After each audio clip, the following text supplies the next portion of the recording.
Since about the 10th century AD, three qualities have defined the Japanese sword. First is its instantly recognizable geometry. Second is the hamon, a visible line in the steel which results from the unique heat-treating methods of the Japanese smith. Third, Japanese swords are traditionally forged from a primitive steel known as tomahawk. This steel is repeatedly folded and forge-welded, purifying the raw steel and giving the blade a surface resembling the grain of a piece of wood.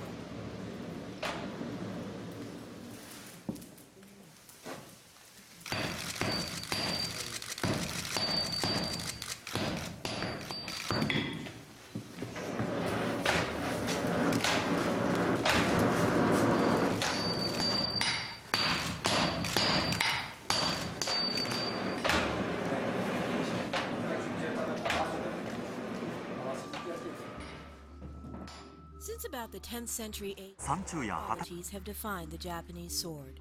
First is its instantly recognizable geometry. Second is the hamon, a visible line in the steel which results from the unique heat-treating methods of the Japanese smith. Third, Japanese swords are traditionally forged from a primitive steel known as tamahagane. This steel is repeatedly folded and forge-welded, purifying the raw steel and giving the blade a surface resembling the grain of a piece of wood. In recent years, many Western smiths have focused on making high-performance blades out of modern steels, blades which frequently exceeded the working qualities of traditional Japanese blades. But those blades did not match the aesthetics of traditional. 2つの金属の異なる特性を生かし、日本刀は鋭さとしなやかさを得たのです。The pieces of the bloom are then tested, sorted for carbon content, and stored for later use. The Japanese sword is perfectly capable of cutting through iron plates or even other sword blades without becoming damaged. But it is revered for more than just its pitiless beauty and deadly precision. The first stage, known in Japanese as a tsunobe, is a preform, which will establish the overall geometry of the blade, the thickness, and the nearly imperceptible tapers in thickness and width, which will dictate the final form of the blade. The forging of the bevels will be the second stage of forging. Because the beveling process will add around 1/4 of an inch to the width of the blade, he forges the tsunobe about 1/4 of an inch thinner than his intended final dimensions.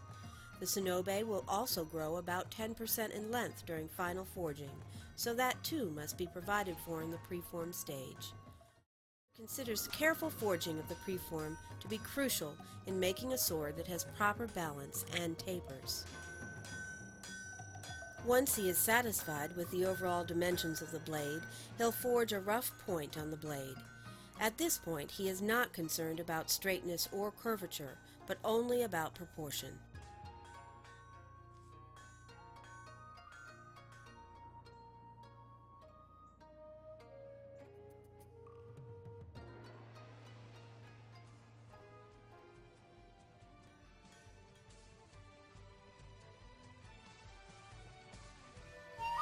For 1,000 years, swordsmen have agreed that where the cut is concerned, the best weapon is this, the Japanese sword. It has a curve to the blade. This means that when you strike at your opponent, only one little bit of the curve reaches the target first, and then as you swing, the rest bites in, bites through, and cuts to the bone.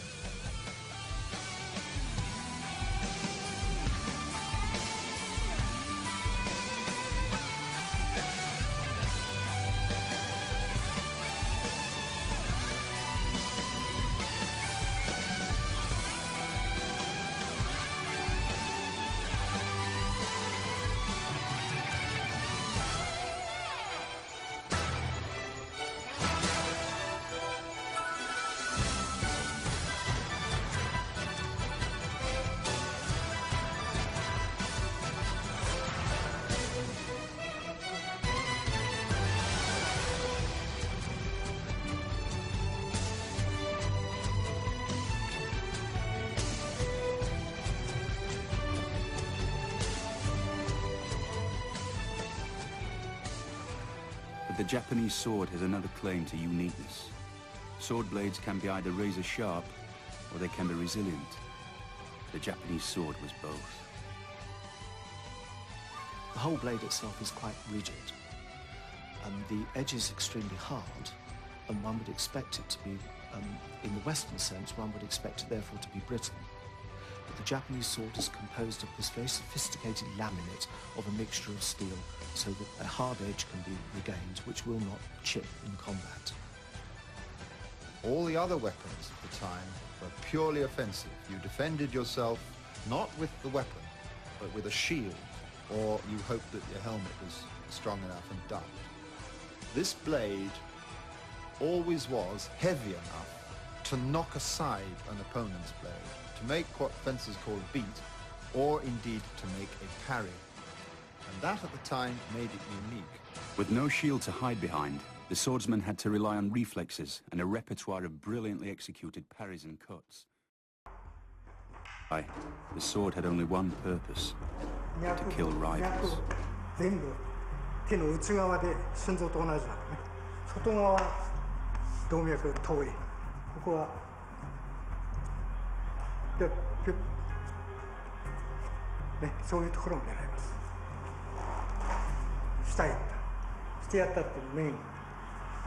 The secret of the Japanese sword lies in the extraordinary way in which it is made. To this day, sword makers continue to forge them in a complex process that dates back 1,000 years and yet remains one of the most sophisticated ever devised.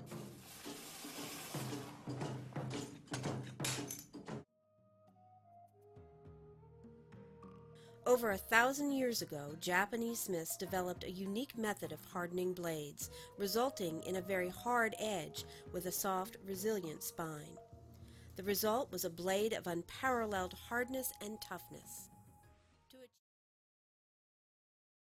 Japanese to perfect a technique that solved the dilemma at the heart of all sword making: how to combine a hard, sharp, cutting edge with a blade that will not break in combat.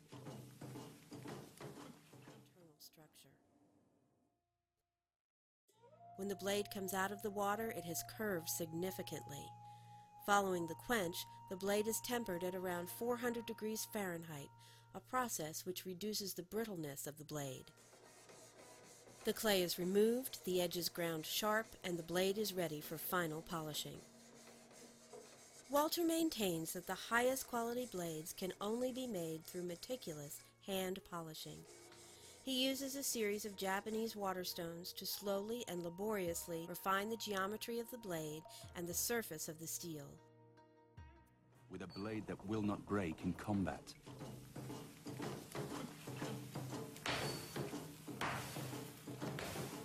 The Japanese sword maker combines hard and soft steels, which are hammered together.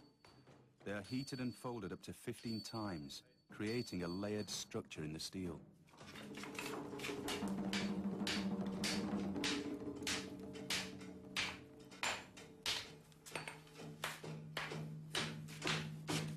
When finished, the sword can have over 30,000 layers.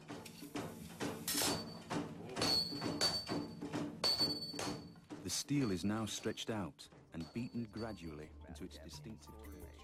You know, Japanese swords can cut machine gun barrels, and the smith can only quench the blade when the moon is the color of the underside of a hawk's wing and stuff. But, I mean, the truth is, it's a craft. It's a complex craft. It's an intricate craft. But